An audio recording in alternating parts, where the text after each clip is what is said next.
صدق اللہ العظیم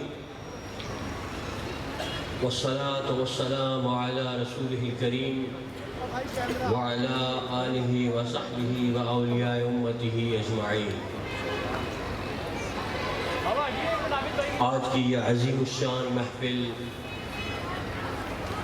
حضرت مفتی اعظم ہند شاہ محمد مظہر اللہ علیہ رحمہ کے چہیتے داماد عقیل الکریم حضرت علامہ صاحبزادہ ڈاکٹر عبدالخیر محمد زبیر الازہری زیدہ مجدہ کے والد ماجد حضرت مسعود ملت پروفیسر ڈاکٹر محمد مسعود احمد نور اللہ مرقدہ کے بہنوئی اور مربی اور فقیر کے پھپھا جان حضرت شاہ مفتی محمود الوری رحمۃ اللہ علیہ کے سالانہ عرس شریف کی مناسبت سے سجائی گئی ہے، جو کہ حضرات اولیاء میں ایک برگزیدہ اور متقی بزرگ تھے۔ مولا کریم صاحب عرس حضرت مفتی صاحب رحمۃ اللہ علیہ کے درجات بلند سے بلند فرمائے اور ہمیں ان کے فیضان و برکات سے یوں ہی مالا مال فرمائے، آمین۔ حضرت مفتی صاحب رحمۃ اللہ علیہ یقیناً اللہ کے محبوب بندوں میں سے تھے، اور اللہ کے محبوب بندوں سے محبت و عقیدت کا تعلق قائم رکھتے ہوئے ان کے نقش قدم پر چلنا بہت بڑی سعادت ہے، کیونکہ یہ وہ پاکیزہ ہستیاں ہیں کہ جن پر اللہ نے اپنے انعام و اکرام کی بارشیں نازل فرماتے ہوئے انہیں قرآن پاک میں اپنے انعام یافتہ بندے قرار دیا۔ چنانچہ سورہ نساء میں ارشاد باری تعالی ہے، وَمَن يُطِعِ اللَّهَ وَرَسُولَهُ فَأُولَٰئِكَ مَعَ الَّذِينَ أَنْعَمَ اللَّهُ عَلَيْهِمْ مِنَ النَّبِيِّينَ وَالصِّدِّيقِينَ وَالشُّهَدَاءِ وَالصَّالِحِينَ وَحَسُنَ أُولَٰئِكَ رَفِيقًا، یعنی اور جو اللہ اور اس کے رسول کا حکم مانے تو اسے ان کا ساتھ ملے گا جن پر اللہ نے فضل کیا، یعنی انبیاء کرام اور صدیقین اور شہداء کرام اور اللہ کے نیک برگزیدہ بندے، یہ کیا ہی اچھے ساتھی ہیں۔ ہم و آپ خوش نصیب ہیں کہ اللہ نے ہمیں اپنے پیاروں کی صحبت اور محبت کا اعزاز عطا فرمایا۔ حضرات اہل اللہ کی محبت اور پھر صحبت بڑی سعادت کی بات ہے۔ ایک مشہور حدیث ہے، آپ سنتے رہتے ہیں، مگر محبت کی باتیں جتنی بیان کی جائیں اتنا ہی ایمان پختہ کرتی ہیں۔ ان باتوں کے سننے سے ہر مرتبہ ایک الگ ہی لطف آتا ہے، اسی لیے بار بار بیان کی جاتی ہیں۔ چنانچہ حضرت ابو ہریرہ رضی اللہ تعالی عنہ سے مروی ہے کہ حضور اکرم صلی اللہ علیہ وآلہ وسلم نے فرمایا، اللہ تعالیٰ کے کچھ فرشتے ایسے ہیں جو ذکر کرنے والوں کی محفل کی تلاش میں رہتے ہیں، جب کسی قوم کو اللہ کا ذکر کرتے دیکھتے ہیں تو دوسروں کو پکارتے ہیں کہ ادھر آؤ ادھر آؤ، تمہاری حاجت پوری ہوگی۔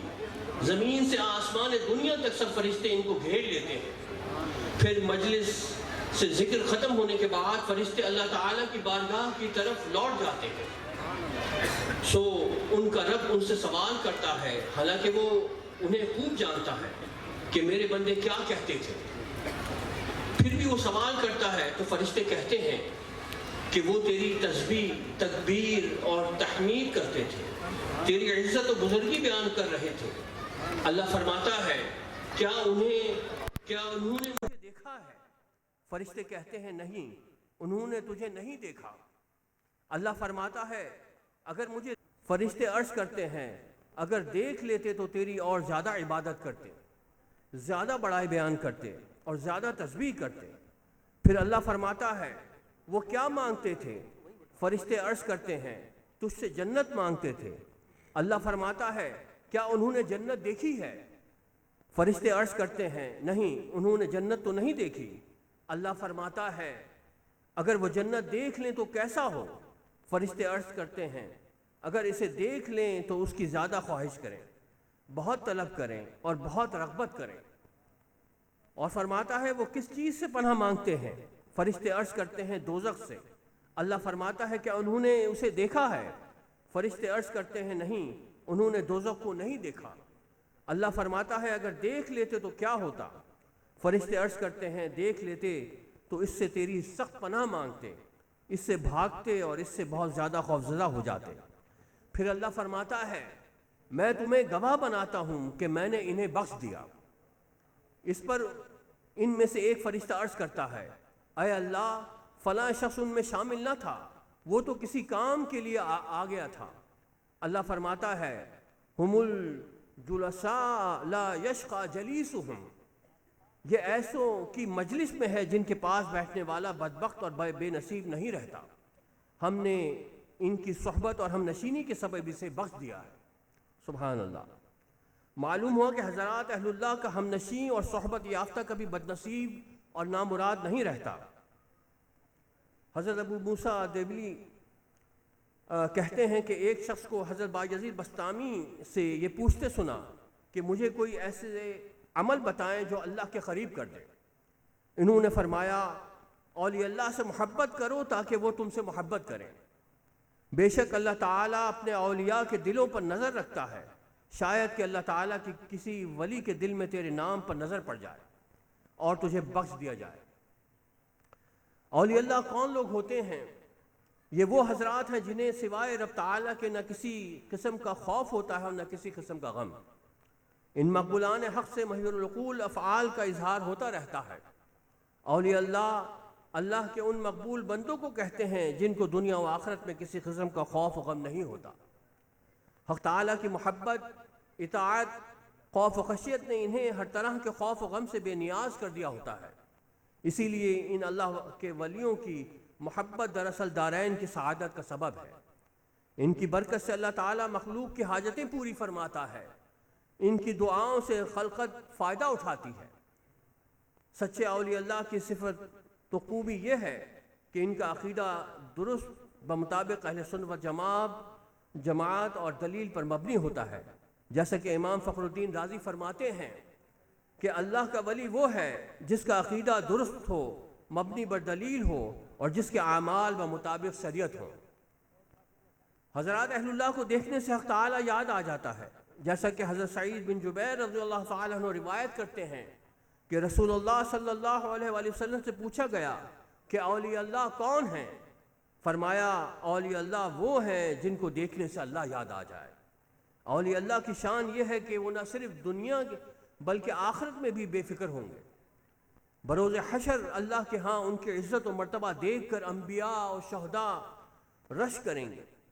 حضرت عمر فاروق رضی اللہ تعالیٰ عنہ فرماتے ہیں کہ میں نے رسول اللہ صلی اللہ علیہ وآلہ وسلم کو فرماتے سنا اللہ تعالیٰ کے بندوں میں سے ایسے بندے بھی ہیں جو نہ انبیاء ہیں نہ شہداء، مگر قیامت کے دن اللہ کے ہاں ان کے عزت و مرتبہ کو دیکھ کر انبیاء اور شہداء رشک کریں گے۔ عرض کیا گیا کہ یا رسول اللہ ہمیں بتائیں کہ وہ کون لوگ ہیں اور ان کے اعمال کیا ہیں کہ ہم ان سے محبت کریں۔ حضور اکرم صلی اللہ علیہ وآلہ وسلم نے فرمایا یہ لوگ وہ ہیں جو اللہ کے لیے آپس میں محبت کرتے ہیں، ان میں نہ رحم یعنی نسب کے رشتے ہیں اور نہ کوئی مالی لین دین ہے۔ خدا کی قسم ان کے چہرے نورانی ہوں گے اور نور کے ممبروں پر رونق افروز ہوں گے۔ جب لوگ ڈرتے ہوں گے انہیں کوئی خوف نہ ہوگا اور جب لوگ غمزدہ ہوں گے انہیں کوئی غم نہ ہوگا۔ حضرات اولیاء اللہ سے محبت بڑی سعادت اور ان سے دشمنی اللہ سے دشمنی کے مترادف ہے، جیسا کہ حضرت ابو ہریرہ رضی اللہ تعالی عنہ سے حدیث قدسی مروی ہے۔